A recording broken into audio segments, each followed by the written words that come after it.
My new book, Facts That Aren't True, is out now. Don't forget about my other book, Rational Answers to Stupid Questions. Click the link in the description now.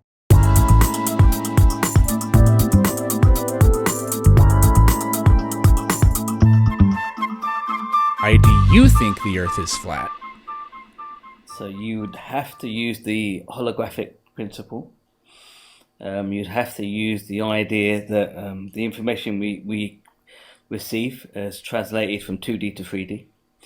You'd have to use the argument about how we use the process of Okay, forming shapes can and you figures. do any of those things or not?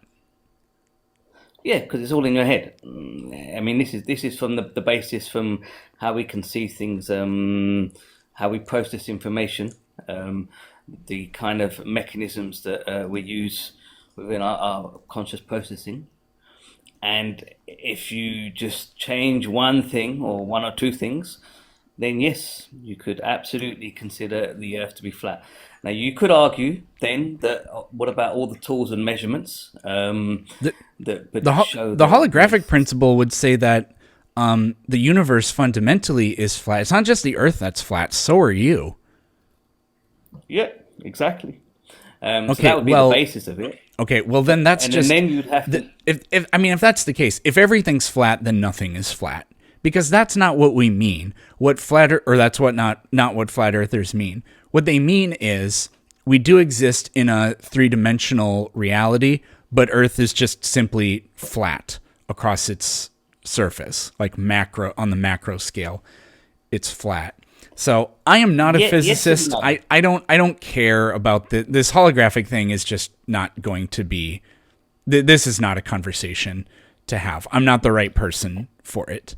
So like, sorry to Okay, disappoint, but but that's fine. You can pick another one if you want. But there is an argument for that, based on how we kind of process information and how we turn it into the reality that we kind of see, and it's down to the way we process light waves and photons, etc., and then construct shapes and construct uh, various. I mean, for example, when they teach you how to draw, okay, they break down a human into like a a cylindrical shape for the body, and then for the arms, and then a round shape for the head, and then we kind of see the figure and the flow.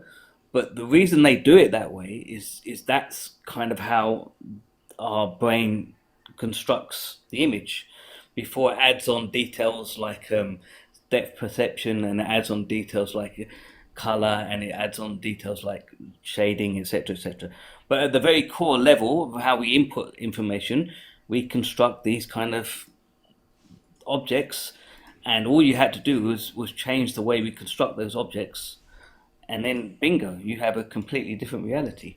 But like I said, it's a hard one. So, any of the other ones? You want to go for any of the other ones? yeah, I guess evolution. So you don't think evolution is true? I think I think the weight of evidence is against the idea of chance mutation. I think, Transmutation. yeah, I mean, we have the copying errors of the DNA code, and then from the copying errors of the DNA code, it introduces information. But we've got so many problems. It's just top down levels of problems. You've got Such the as? origins of life, such as the origins of life issue. Well, that's not People evolution. with, That doesn't I know, have but any bearing on whether or not evolution is true. well, it kind of does, because you got to kind of account for that as well, which wouldn't be a random It it process. doesn't it doesn't mat. No, it wouldn't be a random process. There would actually be because chemistry is not random. And there would actually even be natural selection, almost certainly in the process, because a better autocatalytic or a I mean, better is kind of a weird way of putting it, but a more successful autocatalytic process would be have an advantage over others and could outcompete them. But it's or God created the first microbe on the planet, and so it really was magic. That would in no way prove or disprove. Well, it wouldn't disprove anything we know Evolution. about evolution. So I just want to talk about evolution. So you Okay. started off So with when it saying, comes to evolution, yeah, go then ahead, we've got the information theory issue. which This is, idea about how, which is the information in the Shannon view is just garbled like A B C D whatever, but it doesn't have any doesn't carry any information about how to enact things or change things. It's like the difference between a monkey typing 100 words and a poem. Yeah? One has information embedded in it, and the other one doesn't. And so when we're looking at these DNA strands, they all have functional processes. So the sequence and the way they're written is what's important. And then when they look at the calculations behind how that could conceivably be come about through chance mutation, at the it's very not, beginning, it's not by chance. at And the again, very you're talking beginning, about abiogenesis again. So let's talk about evolution. What but problems? we are talking. No, abiogenesis is not evolution. It's a different process. So Okay, what do you want to talk yeah, about with regard to what overwhelming evidence that life doesn't evolve do you see? well, okay. So I think that's important. I think that's important because okay, if you're going to say that a cell was created, and from that process, then we get evolution. But as for cell to be created, I don't think the evolution is. They kind of say that that's chance mutation that created the cell and its origins. I don't know. Okay, and then if we're gonna say then the cell duplicated itself and replicated itself, and then through mutations of the DNA replication, then we get these different organisms, and then they evolve into different things. You've still got this copying issue. We have like in the DNA copying process, you have error checking facts. It's like a CD disc. Right? It goes there and it checks everything, and if it finds an error, it goes back and puts what should be there in place. And then But even after it's been but other times it does not. And as a this is just so incredibly does not work for your worldview. Even do you think that the Noah's flood happened? well, again, this is Answer the you've got question. well, not in a literal sense, Do you think but that you've when got God created life on this planet, he created every single species that exists today? in it was designed. How it was designed, I don't know. But what I would say is So you that don't know. Okay. the information we get from God, or the revelations we get from whether it be the Buddhist sitting underneath a tree, or Moses up there with his 10 tablets, or Muhammad in his cave, this process of transferring information from a different dimension or different space, whatever, it has to go through the filter of how we structure things. So we structure things in terms of time and space in the way our brain processes it, but that kind of transfer of information has to come through symbols.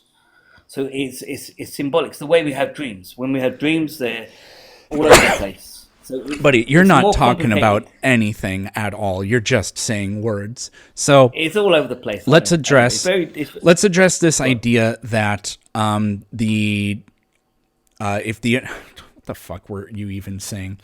The idea that if the information changes, like the DNA information changes, and there's a process that selects for errors, it doesn't get every single error, and the errors are a necessary component of life, because if life does not change in subtle ways, like everybody that denies evolution actually believes in evolution to a certain extent.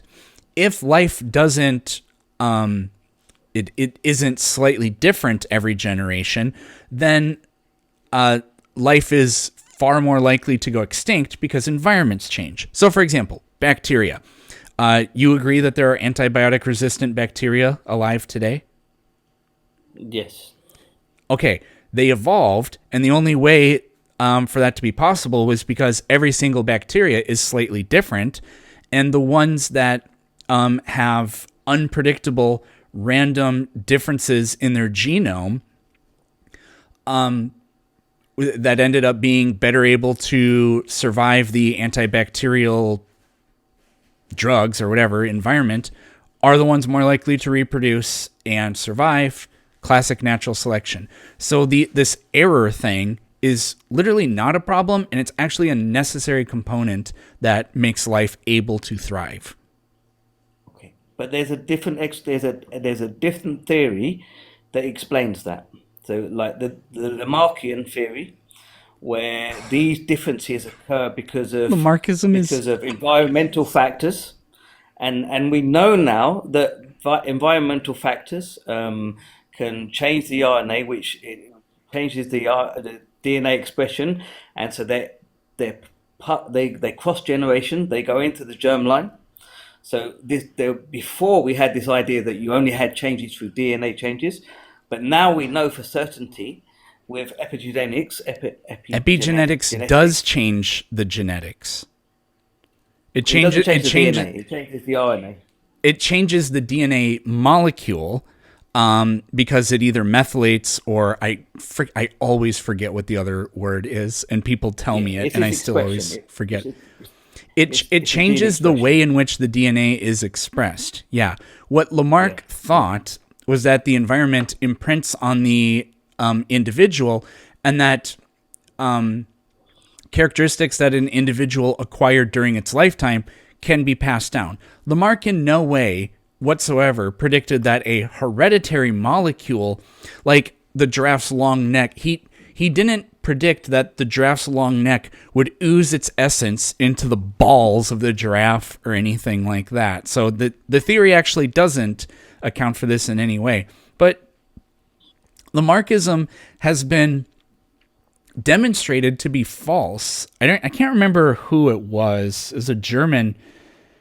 It wasn't von Baer. I don't think so, anyways. But it was a German scientist, and he took yeah, mice and he chopped off their tails in every single generation, and then he would breed the tailless mice together.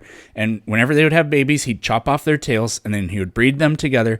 And after multiple generations, there was absolutely no difference in the tails. The genes have the instructions within them for guiding the development of the organism, and lopping off a part of its body doesn't do anything with doesn't respect change to it. affecting the gene line. Now, it is true that the environment can methylate the DNA and change the way it's expressed later in life, but that's not.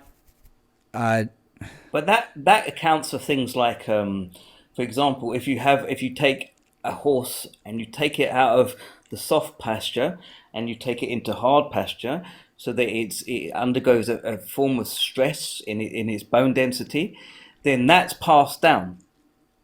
So this is when you get this difference in bone density of different horses, or in the expression of the beaks. So like if they change their diet and they ate different things, their beak structure would change, and this points to the The only way idea their that beak structure is going to change is if there are changes in genes or gene expression.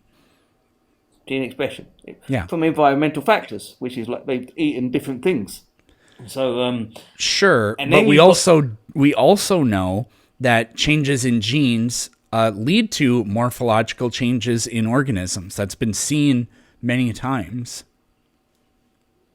yeah, there is a small amount, but it doesn't account for. I think the evidence that it accounts for the diversity we have is kind of far fetched, and the maths just No. doesn't play it out. What if, okay, let's say 500 million years from today, do Yeah. you think that there will be no new organisms on the planet?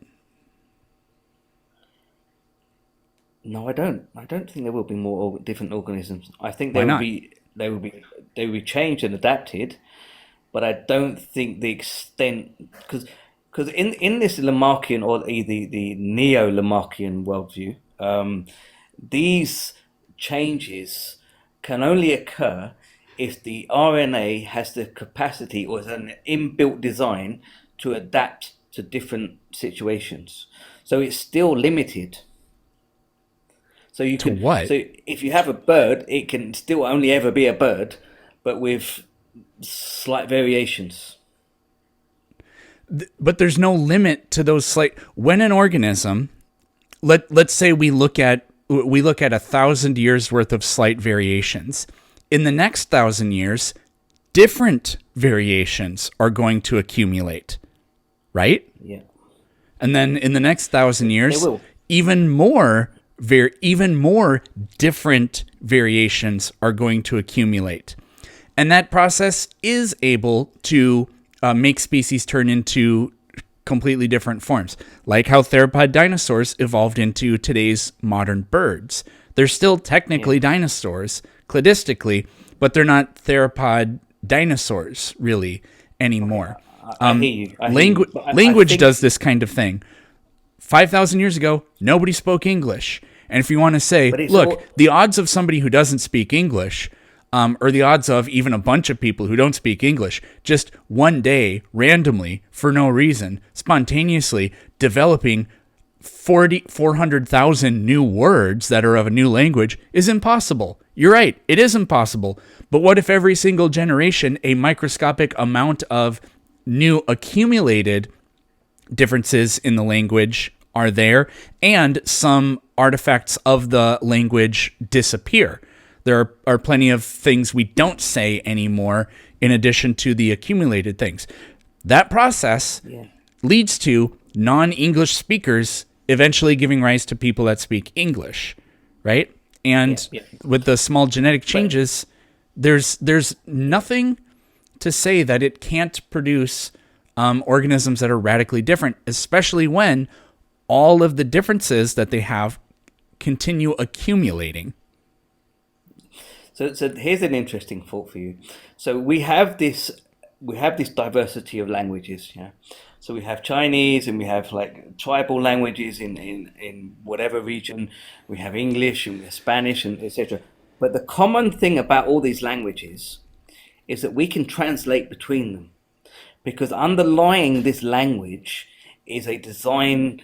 It's a process of how we conceptualize things, whether the way we see time as a linear process, how we categorize things, etc. And this is why we're able to translate Chinese into English and German into French because it's within those design bounds. If you You was to you know randomly or evolve the language so that it didn't abide by those laws or within those confines, it would disappear because it wouldn't have any meaning. Yes, evolution is So not a this, so th- random process, and natural selection guarantees that only beneficial mutations are ones that accumulate. So this isn't like this isn't a gotcha, really in any way. You know that like there are genes in one group of organisms that you can literally transplant into other organisms, and they still maintain a function, right? yeah, yeah. Okay. Yeah, yeah. I mean, because if you think about the fact that we share 95% of our genomes with mushrooms, right? We don't. This is like We don't it's share about I even think it's 1%. we do. Mushrooms is No. one of our closest apart It's from it's primates, it's absolutely. more closer than plants. Yeah, I know that, Contact. but it's still not very close at all. I think it's quite high actually. It's Maybe we should not. check. What is it? Can you check? Because I only have my mobile there. What is the Okay. It's not going to be what more is than the 5%. oh, it's huge. Honestly, it's really big. It's up there in the 90s, or maybe No, 70s, it's 80s. not. Literally, What does it say? foxes and wolves are only 75% genetically identical.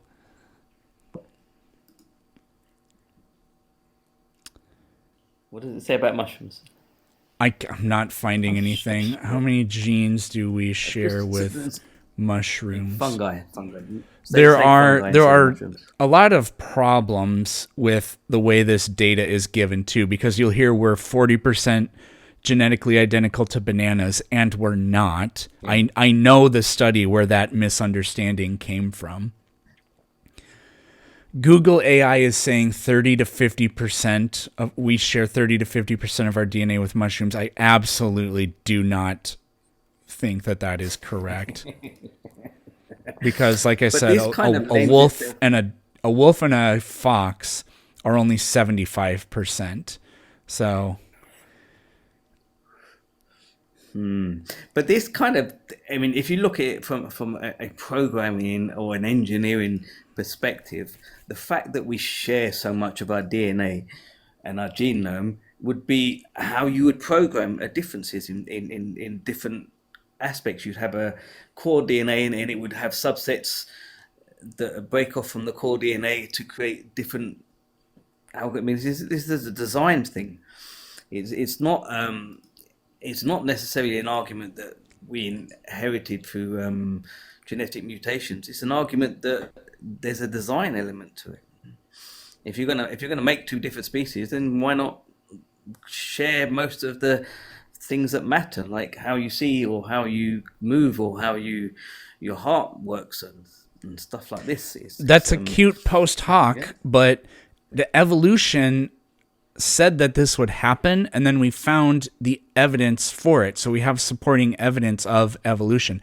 Evolution could have been essentially disproven if the genetics revealed that there's absolutely nothing that any form of life has in common. Yeah, but it wouldn't be that in design. I think the only way you can really disprove evolution, the only way you can falsify evolution, is through mathematics. Is whether these things could have occurred within the time frame that's given. And there's been quite a lot of progress in this, and it's only going to get the timelines are only going to go further up because of the more we know and understand the complexity of the systems that That's we're just made of. that's just going to be an argument from ignorance. But that's Before the falsification before method. we no, it's actually not, because exactly what you're talking about has been done in other fields and then proven to be completely false. They in the early 20th century, lots of extremely intelligent scientists like Robert Oppenheimer and many more did all of the math behind everything we knew about atoms and nuclear chain reactions or whatever, and they all concluded it is literally impossible to split the atom and get a chain reaction. They proved it countless times with mathematics that you cannot achieve a critical mass or a sustained reaction or whatever. And then some guy named something in Russia did it, which Yeah. proved that the mathematical argument was, I mean, the math agreed with itself, but that says nothing about what other, what additional information we may later learn.